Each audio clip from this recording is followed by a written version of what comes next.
Hi, myRockworld members. We are tonight in Munich and meet a new. No, it's not a blues rock trio.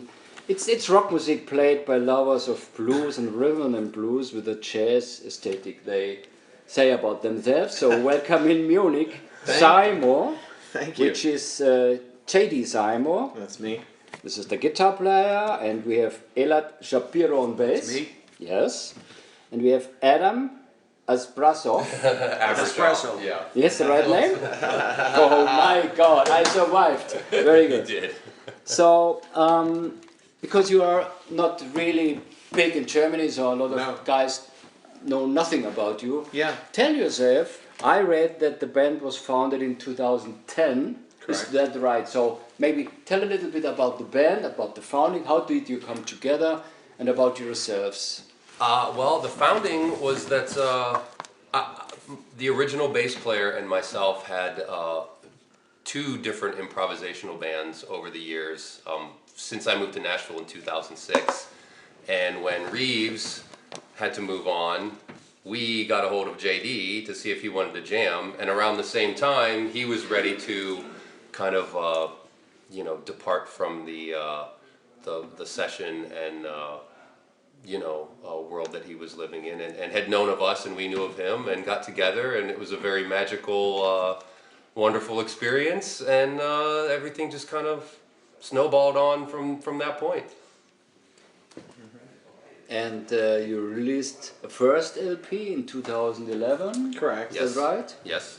Yeah, we made that one ourselves. So and this is put it out the there. new album, which is called Let the Love Show the Way, a great title. Thank you. Congratulations for that. Thank you. Which Okay. will come in the January of 2016, is the second LP.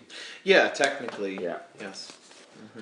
So let's spend a little bit time for this album called Let the Love Show the Way, which comes out soon. I heard it already, and I think it's really great. I heard some rumors about that, so let's speak about the rumors. Okay. They say it is live recorded, just one takes, Yes, like in This the is old true. days. This is true. Correct. Yep. This is really true. Oh, yeah. Yeah, no, there's not a single edit on the entire record. The vocals are live, the playing is live, and if there's an overdub, Wow. it's very apparent, So all of the songs were cut in 48 hours. for the most part. Basically, Yeah. yeah. Yeah, like in the old days. Black Exactly. Sabbath recorded their album in one day. Yep. Yeah, that's exactly Went right. in, tapes rolling, play the song, and if it's all slamming, move on, and if not, do it again. Very good. Yeah. But the songs were composed before. So it's not a jam record where you create Well, it? there is some, because there's songs like one of the bonus tracks, which is called "Ain't Doing Nothing." That is an improvisation. That was not written. Okay. That was an improvisation. There's a song called "I'd Rather Die in Vain" that has a big improvisation in the middle of it. There's other songs like the lead off track, "Stranger's Blues." Yes. We'd never played before. We just played it because we had extra time, Yes. and we were trying to get as much recorded as we could in the Yes. 2 days that we were in Georgia, and so we cut that. Two Time and Woman, which is track 2 or 3, I believe. That we actually wrote the day before we went to Georgia. Cool. So it's a mixture. It's a mixture. And one of the rumors is that you played all the guitars with a 1975 Gibson Les Paul, which belonged to Duane Allman. Is that right? It's a 57 actually. It's it's a 1957 Gibson Gold Top that Duane used on the first two Allman Brothers records. How did you come to this guitar? Well, I'm really good friends with the gentleman who owns it, and I've gotten to play it a whole bunch of times. But it was at the museum that we recorded in, the old big house, which is the old house that the Allman Brothers lived in together, is now a museum, and it's there. So Cool. the owner, Yeah. So we set up. We brought mobile equipment with us from Nashville to set up like a studio in the old house, Yeah. and the guitar was there, and so the owner very graciously, said, well, as long as you're going to be there, why don't you use the guitar? This is pretty a little. This is really a cool story to tell you. because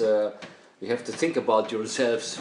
How do you get to a record? Because a record is nowadays a record is just a record, but if it's a story behind it, the songs are good, then you have really made out something. Because this is what it always tells about.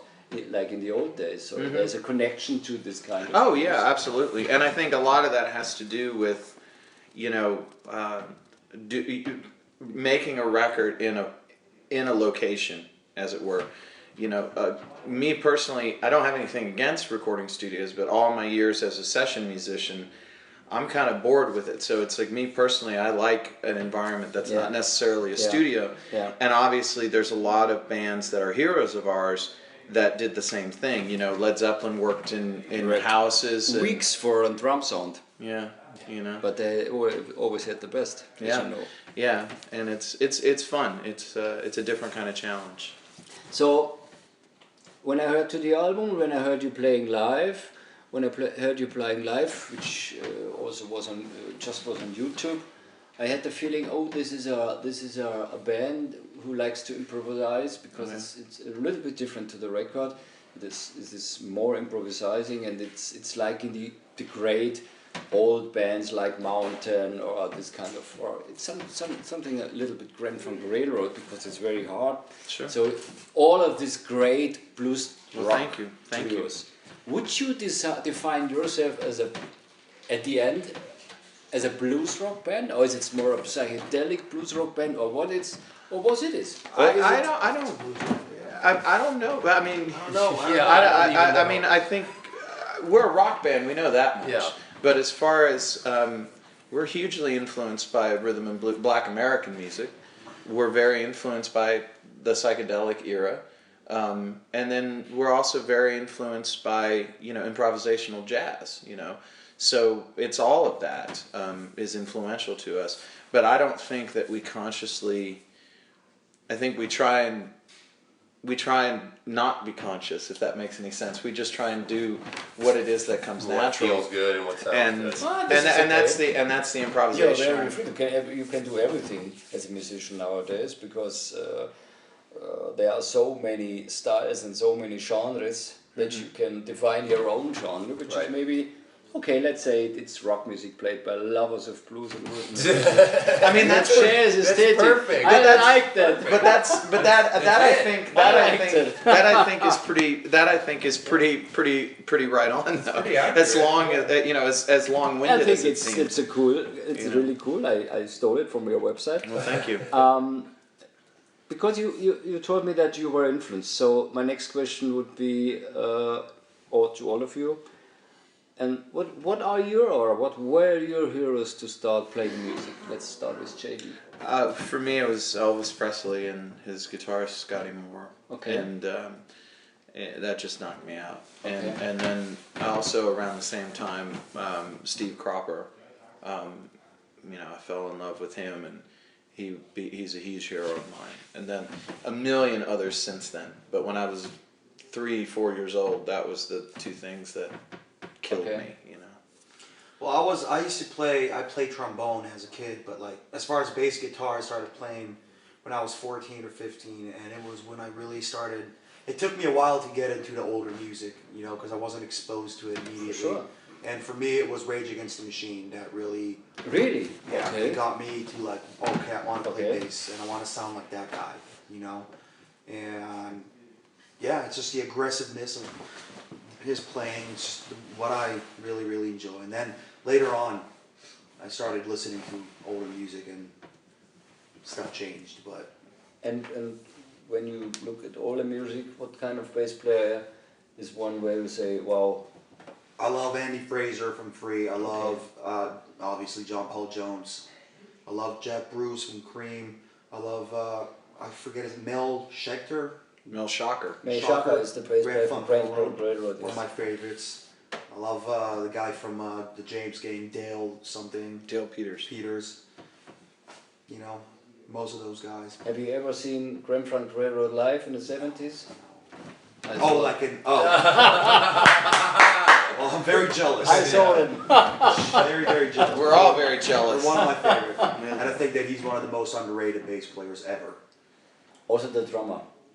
Yeah. Don Brewer. Oh, Don Brewer. Don Brewer is one Love of him. the tightest rock drummers ever. I love him. If you Great. see him, I saw him in the 70s with the band. Not 1970, it was 1974 when they had Greg Frost on organ.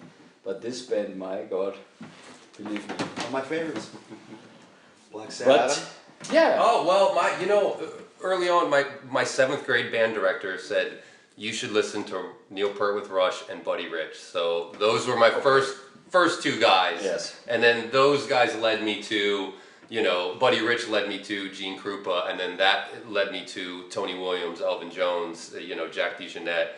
Neil Peart led me to Led Zeppelin, you know what I mean? To get to John Bonham and to get to Don Brewer and to get to Ginger Baker. Yes. So, that kind of like started it all. And then, I could sit here and name them all day, but I would have to include but Zigaboo from the Meters, the guy some on of the funk drums, guys. which was the most the most impressions on you, were the two one, were Neil Peart of Rush and. Early, you know what I mean? Early. I would say now, if I had to say, it Yes. would be like Tony Williams is probably my absolute guy that I worship the young the most. Tony Williams. In the Yeah, 60s? yeah, definitely. Okay, good choice. So, as we have the record not out before January, That's true. what can we expect from the show tonight? And how many songs of the new album will you play? And what cover songs will you play? Because I saw some great covers. Well, Free and another songs. yeah. Well, tonight I don't know what we're gonna play yet because I don't know for certain. No, I don't know for certain how long we're playing. So that'll determine what we play. But the majority of the songs will be songs from the new record. Yeah. And we'll probably play at least one cover. We usually only play one. If we're gonna do a cover, we'll do one a show.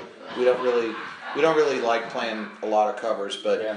as a new band, it's obviously it's like we're here to please the people. You For know, sure. it's like we're a lot is very much kind of the people guy of the band. You know, like because. It's really hard when you, especially if improvisation is a big part of what you do, there needs to be a focus on giving the people a good show, and a lot is usually our compass for that. Yeah, I would say and so, tonight we'll play 30, 40, 45 minutes, whatever they allow us to play, and we'll do, our best to have a couple of arranged numbers, and then at least a good improvisation or two, so. And if you would do a cover, what would it be tonight? Probably Help from My Friends, Joe Cocker. Okay. Probably. People seem to like it. Yeah, it's My God, it's a classic. a great Yeah. song. It's a great song. People seem to like it, and we It's enjoy a it. connecting song, and It's it's a a song very good for connecting the song. times. We have Right. different times, so Yeah. This I is think it, it's which a- is very important, And I love playing it. It's and we joy as of a it. we as I love a it. as a group, like if we are gonna, we don't really spend a lot of time because we're always writing, we're Yes. always composing, and trying to add new songs. About not so much lately because we've been so busy over here, but when it comes to, if we are gonna do a cover though, it's usually trying to find something that wouldn't necessarily be expected from a trio. And so one of the reasons why initially we even attempted to do the Joe Cocker version of Help from My Friends is because if we could pull it off as a trio, it would, it's obviously it was a big arrangement with a lot of people on the stage. So Great idea. So we try, if we're going to do something, we try and do something that would be somewhat unexpected. If this is a cool idea. Thank you. Please tell us some secrets about SIMO that nobody knows. Funny tour bus secrets or anything. Oh Lord, I don't know what's printable. We get a lot in the past. Yeah. Yeah. I'm straight. I swear to God. Yeah. It's not gay. We're not sure. I don't know, secrets that we really genuinely. It's not a put on that we actually genuinely really love to play. Like right now, we're like chomping at the bit to do sound check. Yeah. and when we're off the road, we love to get together and play. We get together multiple days a week, even when we're not working, because we want to play. We love to play, you know. And I think that a lot of this is the first band who plays for 24 hours and nothing else, which is a good thing. So Yeah. this is a secret. no, and I guess it is a secret, yeah, because I mean it's amazing to me. The more we travel and the more we're around other people in the business, how that's not the case, which is But you don't- which is odd to me. But Me too. you don't live together No. No. as a band like in the No. old days in one house. No. and- No. I've done that I'm not living with these before. guys. Yeah. No, I'm not living with these guys. Okay. No. I love them. Yeah. which is enough. It's enough. Yeah. What do you do on Christmas holidays? Personally, Yes. Oh I, gosh, you'll be golfing. my parents, when they retired, they bought a house in Florida, and so I'm very close with my mother and father and my two sisters. So we're all scattered around now. So fly to Florida at Christmas, spend time 10 days or so with my family, play some golf, and relax. He's Jewish. Well, for Christmas I usually light the menorah, sing Hanukkah songs. I'm actually going to go home after this. After we're done in Europe, we're going back to America to do some stuff, and then he's going on his honeymoon, and he's going to Florida. I'm just going to go to Israel. Back You home. go on your honeymoon? Yeah, I got married. Right Cool. before- Hey, fall. so we have to. We can congratulate him. Yeah. This is cool. Thank you. Yeah, we've been together for a long time. We've been together about 9 years, but we got married. I think that's enough. Then it's okay. Yeah. Very good. At least some words to your fans or Christmas greetings or anyway want to say what you want to say at the end. Oh, well, I think first and foremost, if you choose to look into us, YouTube, or if you choose to get the record or something or come to see us play, thank you, I would say first and foremost, for taking the time. And second of all, above and beyond trying to sell a record or trying to be, the business side of all this, I would say just, trying to be a little kinder to the people around you, try and be a bit more aware of how beautiful the world is. And because the greatest change comes with the smallest. And I think that if all of us just tried to be consciously a little bit kinder, a little bit more loving, we might be surprised with how much of a change we could make. And be good to yourself and be good to the people around you. Great last words. You want to add something? I mean, what can I add? Yeah, that's perfect. What can I This say? perfect. Perfect. Perfect. Not perfect. as No, good. I can add something. Let the love show the way. There you go. Exactly. This is the new record of SIMO. Please catch it because it's a great record. Thank you. Awesome. Happy days. God bless you. Thank you for man. having us. Absolutely. God bless you. Pleasure. Thank you. Thank you.